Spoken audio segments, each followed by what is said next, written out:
Pere Marquette is a really special and unique facility. We are surrounded to the north by the Illinois River. To our south would be Pere Marquette State Park. So we are blessed to be in a scenic area in southern Illinois. Pere Marquette is unique among our secure custody facilities because it doesn't have a fence. It's a much more kind of therapeutic, home-like environment, and they are much more able to be engaged in the community. We want our youth to feel like they're not alone when they come here at Pere Marquette. So a couple years ago at DJJ, we really sort of distilled our mission down to one sentence. And that is that the mission of DJJ is to build youth skills and to strengthen families. And we do that to promote community safety and to promote positive youth outcomes. It really helped our entire system focus in on this idea that strengthening families is a core part of why we exist, and that we cannot succeed unless we treat them as partners. We bring the families in from the minute that the kids get to the facility. We reach out to the families to complete assessments and paperwork to get their input. It helps us to bring them in so that we kind of all feel like we're part of the familial unit, working together to do what's best for their son. They offered web video visits, and so he was able to see his niece that he hadn't saw since she was 8 months old, and seemed like he was doing really well. And so as a parent, it put me at ease. I think before WebEx, they were mainly in touch with their families like maybe twice a week for a phone call.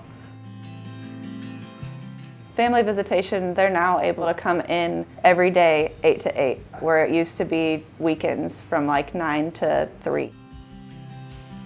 It's very important to be able to come and visit. He just came out and openly hugged us. We were able to touch him. And just to be able to hear a mom say, "Can I hug my son?" Absolutely. The staff, you know, the parents, we are a team because we all want them to succeed. We've had a partnership with Lewis and Clark and especially Youth Build for almost 10 years now, and we've put probably 100 kids through their program. So the goal of Youth Build is to serve opportunity youth between 16 and 24 years old. They're looking to earn their high school diplomas and get workforce training. I'm currently enrolled in college, so I've been learning construction. I have my PAC certificate, my OSHA certificate. I've been learning how to do podcasts, so I've been learning a lot. It's really important for kids to be closer to community and engaged in the community because ultimately that's where the kids are going to return, and that's where we want them to be successful. So it's going to help me adapt to when I need to get a job, or when I get the job, and how I'm going to act and how I'm going to interact with the people that surround me. So now I feel like I do have an actual chance to succeed. We've really learned that we need to be thinking differently about aftercare as well. Traditionally, aftercare, what we call juvenile parole, was an afterthought. But what we realized is that the time young people spend in the community on aftercare is most important to their success. And that has led us to really push towards integrating our approach, making sure that aftercare is involved from the minute a young person enters our front door, but also things like engaging aftercare in our family engagement work. The goal for aftercare in working with families is to have quarterly family engagement meetings where our aftercare teams, along with youth families, have a meeting where that team kind of determines the agenda. So we allow the parents to kind of set what that agenda looks like. The educational liaisons are newly created positions. They were previously either a special ed coordinator or a school psychologist. So we have dual roles, like I am a CERC and a liaison. The educational liaison position has made a difference in many kids lives because previously the aftercare agent, they didn't really have the lingo to make a bridge between the school and the student. So it really has been like a whole new layer, you know, that helps the aftercare, helps the student.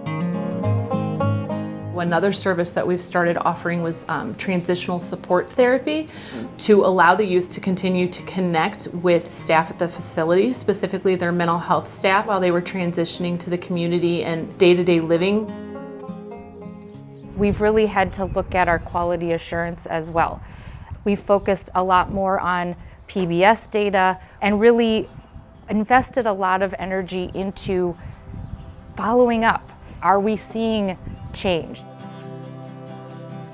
I'm really, really proud of IYC Pere Marquette for winning the Barbara Allen-Hagen Award. I think we have amazing staff who have been doing the work, and to see them acknowledged, if something like family engagement means the world. The Family Engagement Initiative has made my life better in terms of an employee is to be a part of that story for those youth, to understand that they are worth it, that people care about them, that they have endless potential, and to help them be able to see that within themselves and to help them build those relationships so that they can continue to have that support makes it all worthwhile. This system is made up of human beings. We really have to spend the time to build relationships and think about, you know, the humanness and the need of the humans who work and live in the system. That approach takes longer, but that's the only approach that's sustainable.